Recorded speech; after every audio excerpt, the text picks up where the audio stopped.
Hi, I'm Helen Tupper and this is the Squiggly Careers podcast, and today's episode is one of a special series of short conversations that we've had with this year's LinkedIn Changemakers, which we are also very proud to be included in.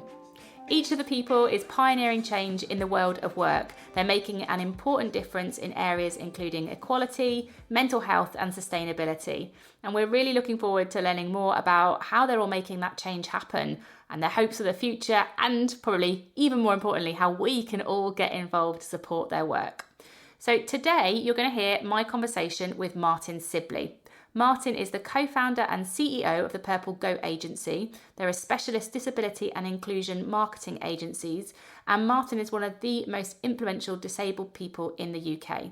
He's helping LinkedIn members and companies connect with the needs of the disabled community to transform the way everyone lives, works and contributes.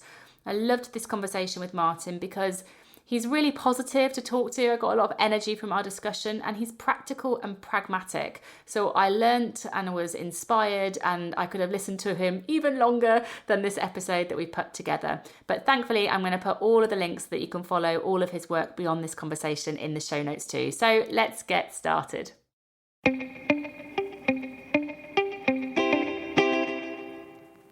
Martin, welcome to the Squiggly Careers podcast. Hello, Helen. Good to be here. I'm so excited to talk to you and about your change. So maybe we'll start there. What is the change that you are passionate about? So within the LinkedIn context, the sort of punchy line, if you like, is around having more disabled people in leadership roles.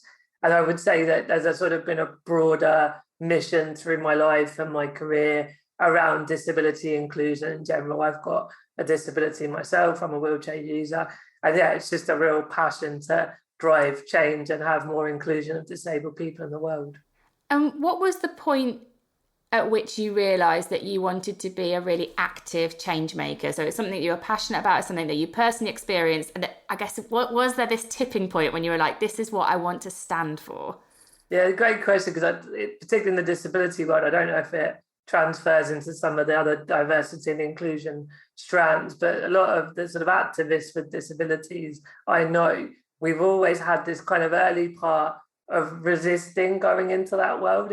It's almost like, oh, okay, if you're disabled, a job in disability is a bit obvious or it's a bit cliche. And I'm talking sort of when I was a teenager and going to uni. So sort of that period, I did economics degree, a master's in marketing, and was really just looking to go down that generic route in terms of finance and that world. And I enjoyed it and I loved it. It was a positive, not a kind of blind zombie dream, but an absolute, I enjoyed it as well. But I think because of my lived experience of disability, the sort of things I have to juggle around looking after when I get different energy levels in the winter on more of a health level, around independent living, like I need funding for wheelchairs and the care team that support me with the everyday tasks I need help with. And also the barriers in society, the kind of getting into buildings and transport, those sort of barriers, but also the attitudes and the kind of policies as well that disable people. As I kind of got more my head around that social impact side of disability, and also the numbers, as 1.3 billion people in the world are said to have a disability. So I sort of went through this process of, actually, there's a lot of things that I think should be better for me, but also this is affecting a lot of other people beyond just myself. And I guess it was around after uni, I got a job in a charity, a disability charity, and all these things started to fall into place in my mind. And I was like, well, actually, I could still use the economics and the marketing as parts of this change. I sort of got that fire in my belly to make a change in that way. And that's now around 15 years ago. So it's been 15 years career-wise has been very much about this topic. Listening to you, I'm struck by the size of the challenge and the change. Like 1.3 billion is a big number. I didn't study economics, and I know that is a big number. And your own experiences of society, and you talk about winter and your own life.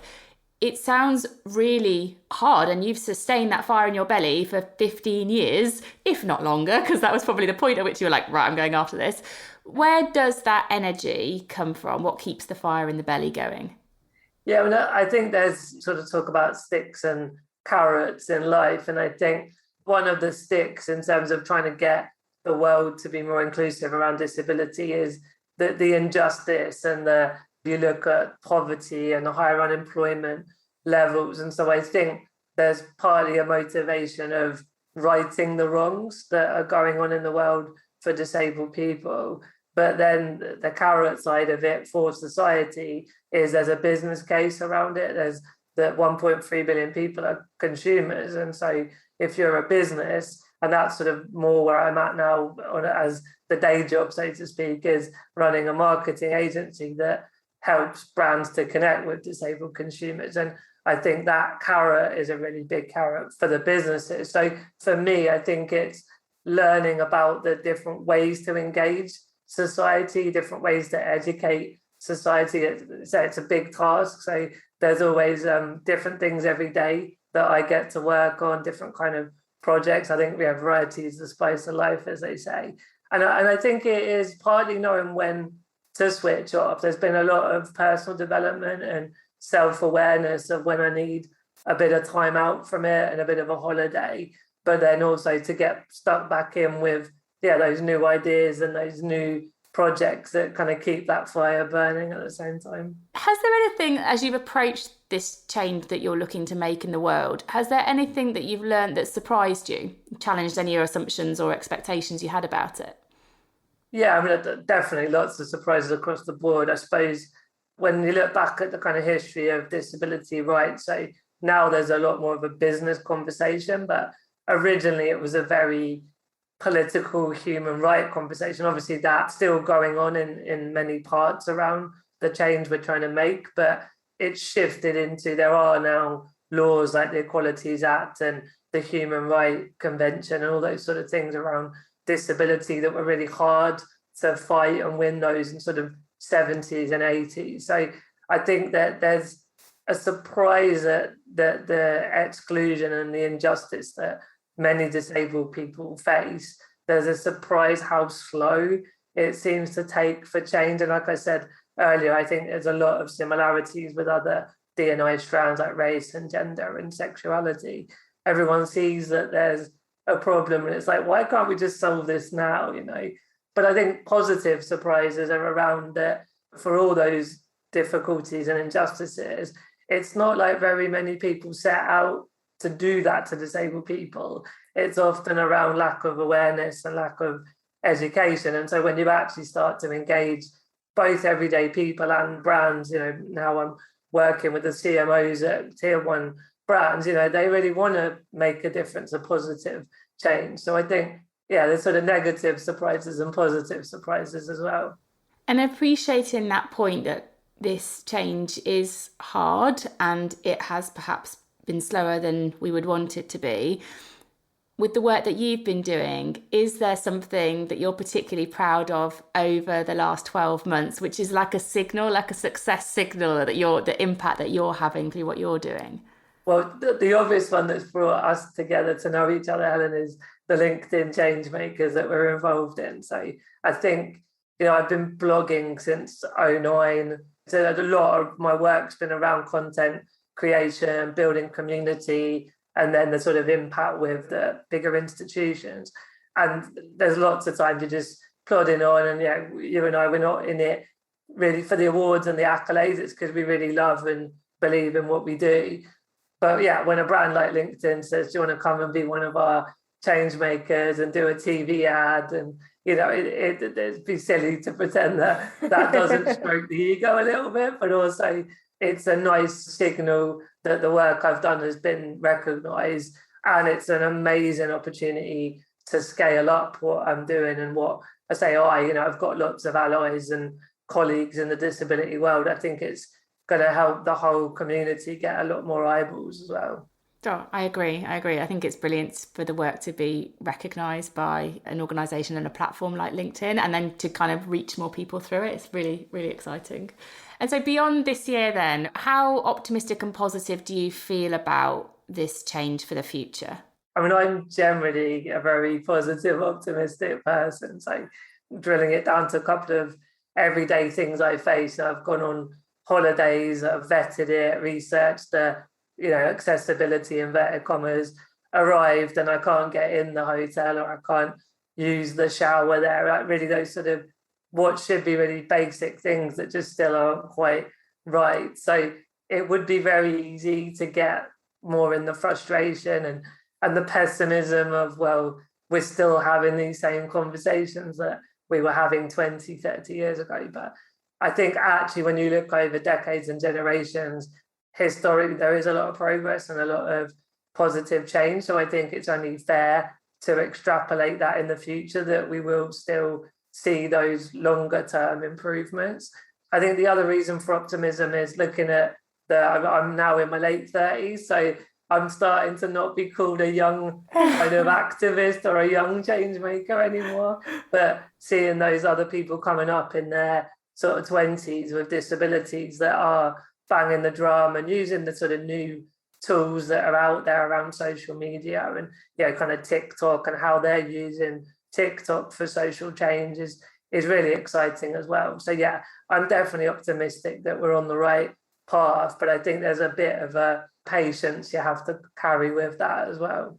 And I imagine that for some of those people that you mentioned, some of the younger activists or newer activists, you're a role model for them because of what you're achieving and what you've been doing. And I wondered, like, who's a role model for you? Who inspires you? Yeah, great question. It's always that, like, I can never give one. I always go into, like, business wise, I've always found Branson's sort of use of branding and entrepreneurship. And I know as anyone gets that big and rich and famous, they tend to find themselves on the negative side of press stories as well. But generally, like, reading his book was a big role model for my entrepreneurial pursuits. Sort of Obama, Gandhi, Luther King, Mandela are really big role models around the kind of social change stuff. And then with disabilities, Tanni Gray Thompson and Jane Campbell have become really big political activists, but done amazing stuff. Obviously, Tanni in the Paralympics previously as well. But it's a really important point you make around that when I was growing up, there were very few disabled role models, but because of social media, there are role models across all walks of life. Again, not just disability, but all the other kind of D&I strands. And I think that's massively empowering. And something else I'm really proud of was I was voted Britain's third most influential disabled person in the Power 100 list. And that Disability Power 100 list is all about getting role models out there for that younger generation to aspire to be like, obviously in their own squiggly path as well. But yeah, I think role models are massively important. So if people are listening, if there was one thing that they could do that you would think, well, this supports my work, this is something I would love to encourage people to do, what would that be? Yeah, I suppose obviously, like, in my industry now, there's that obvious side around brands and brands being more kind of representative of disabled people. So first and foremost, anyone in that world, just get in touch, and be great to talk a bit more about the work we do at Purple Goat, working with disabled influencers and marketing. But I think if it's a sort of, someone not as directly in that industry, I think it is, first of all, that awareness, just being aware, some of the things we've discussed today, Helen, about the numbers and the impact around disability. The knowledge is really important, that people are more aware of it. And then I think after that, stuff will just come up depending on what people's jobs are or when they're out and about in the street. I just think having that more sensitivity and compassion, that disability isn't a pity party. It's not all about welfare and rights, which partly there is that narrative, but actually there's a more middle of the road narrative that disabled people work and have relationships and go on holiday. And I think the most powerful thing is to see disability in that more modern, inverted comma, normalized way. I think that's really where a lot of change will just come as a consequence of changing stereotypes, really. Yeah, I agree. Where can people go to find out either more about Purple Go or more about the work that you're doing as a change maker for LinkedIn? Yeah, so obviously the LinkedIn stuff, there's going to be a lot happening around articles. And so I definitely, for that reason, would say anyone on LinkedIn to connect with me there. And, even in the lead up to us doing the Change Maker program, I've found LinkedIn really powerful for getting really interesting articles and posts out there that are finding people that were not engaging with this topic previously. Obviously, on the business development side, it's extremely powerful as well. But yeah, I think LinkedIn is the obvious place to go. And then, purplegoatagency.com has got a slide deck of, what we're here to do and what our services are. And I've got my own website, martinsibby.com, but I've sort of shifted the blogging from there a bit more to the social media platform. So I'd say Instagram and LinkedIn are the best place. Well, we'll put all the links to everything Martin's just mentioned in the description, so you'll be easily able to find it. And I have one last big question for you. We've covered some big things in this conversation, but the last question is your best piece of career advice for our listeners. Yeah, I love that sort of, trying to pass on the experience. And I do want to come back to what we've both said around the fact it will be squiggly and everyone's journey is their own. So I think it's kind of take that inspiration, like we're talking about role models, tap into yourself about what your personal passions and dreams are. But really it's to enjoy the journey and just take your time with it. I keep using that word patience a lot as well. So it's not kind of one finite thing, but it's probably just around that, set the goals, all the kind of general stuff we talk about in careers advice. But most of all, it is to sort of be flexible and enjoy the journey and not be too stressed about always reaching the destination so quickly.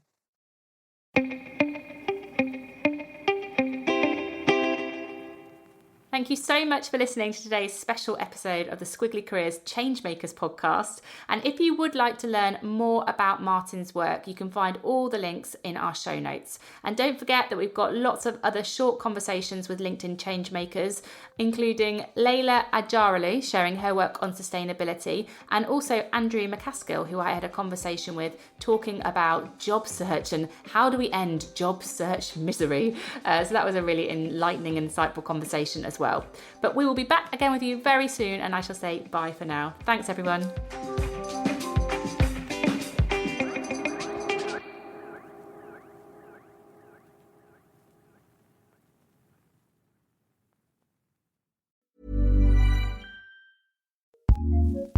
Acast powers some of the world's best podcasts. Here's a show we recommend.